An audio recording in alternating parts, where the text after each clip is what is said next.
નમસ્તે, અંજાર કચ્છથી હું વર્ષા ભટ્ટ. ગુજરાતી રસોડુંમાં આપનું સ્વાગત છે. તો ચાલો આજે આપણે જે રેસીપી જોઈશું તેનું નામ છે ખાટા અડદ. આ ખાટા અડદ છે એ ટ્રેડિશનલ વાનગી છે, પરંપરાગત વાનગી છે. એના માટે આપણે આ કાળા અડદ છે એના માટે આપણે સામગ્રી જોઈશું. આ કાળા અડદ છે, જે કાળા અડદ છે એને મેં આખી રાત પલાળી રાખ્યા હતા. એની અંદર મીઠું નાખી અને પછી એને બાફી લીધા છે. પછી આ અડધી વાટકી દહીં છે. દહીં છે એ મોડું લેવાનું, ખાટું નહીં લેવાનું. 2 ચમચી જેટલો ચણાનો લોટ છે, 1 ચમચી લસણની પેસ્ટ છે, કોથમીર છે ગાર્નિશિંગ માટે, 1 લીલું મરચું છે, લીમડો અને લાલ મરચાં છે અને સ્વાદ પ્રમાણે બધા મસાલાઓ, મીઠું અને તેલ લીધેલું છે. તો ચાલો આપણે આજે શરૂઆત કરીએ ખાટા અડદ.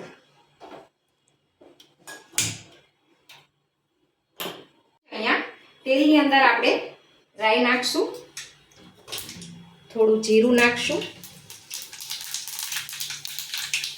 આ લીમડો છે, લાલ મરચાં છે, લીલા મરચાં છે, અડધી ચમચી જેટલી હિંગ નાખશું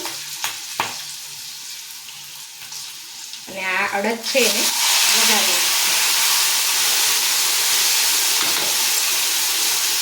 આ ખાટા અડદની અંદર આપણે આ પ્રપન્નના મસાલાઓ યુઝ કરીએ છીએ. આ પ્રપન્નનું હળદર પાવડર છે અને આ મરચું પાવડર છે. પ્રપન્નના બધા મસાલાઓ ખૂબ જ સરસ આવે છે. મરચું પાવડર તો ખાસ કોલ્ડ પ્રોસેસથી તૈયાર કરવામાં આવે છે, જેને કારણે આખું વરસ મરચાંનો કલર છે એકદમ સરસ રહે છે.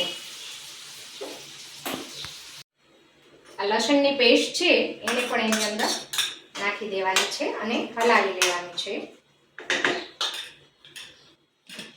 હવે આપણે આ દહીં છે જે મોડું લીધેલું છે એ દહીંને એક બાઉલમાં ટ્રાન્સફર કરશું અને એમાં 2 ચમચી જેટલો ચણાનો લોટ નાખશું ને એને સરસથી ગાંઠા ન પડે એ રીતે મિક્સ કરી દઈશું. હવે આની અંદર આપણે બધા મસાલા કરી દઈશું. આ પ્રપન્નનું મરચું પાવડર છે. મરચું તમારા ઘરમાં જેટલું ખવાતું હોય તીખું એ પ્રમાણે નાખવાનું. આ ધાણા જીરું પાવડર છે અને આ હળદર પાવડર છે. ફરીથી એને એક સરખી રીતે હલાવી લેશું.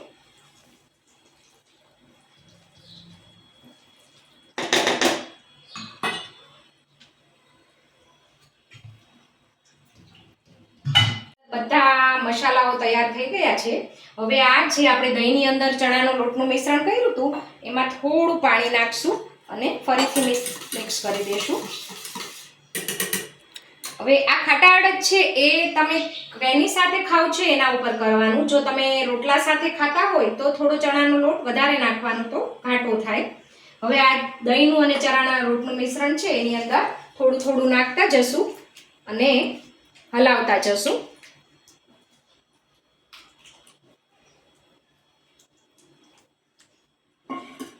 સરખી રીતે હલાવી લેવાનું. આપણે બાફેલા અડદની અંદર તો મીઠું નાખેલું જ હતું એટલે ખાલી આપણે દહીંના પૂરતું જ થોડું મીઠું નાખીશું. ફરીથી હલાવી નાખશું એને.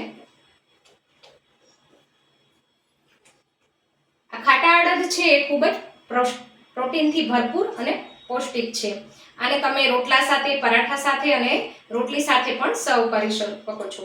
નાના બાળકો માટે તે ખૂબ જ પૌષ્ટિક છે એટલે અઠવાડિયામાં 1 વાર તો આ જરૂરથી બનાવવા જ જોઈએ. કાઠિયાવાડની અંદર દર શનિવારે આ ખાટા અડદ બનાવવામાં આવે છે.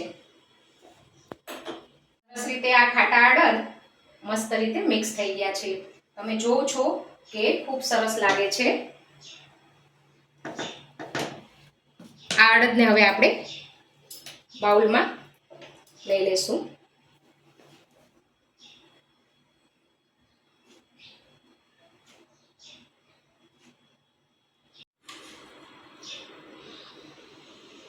હવે આ અડદ તૈયાર છે, આપણા ખાટા અડદ. એને આપણે કોથમીરથી ગાર્નિશ કરીશું.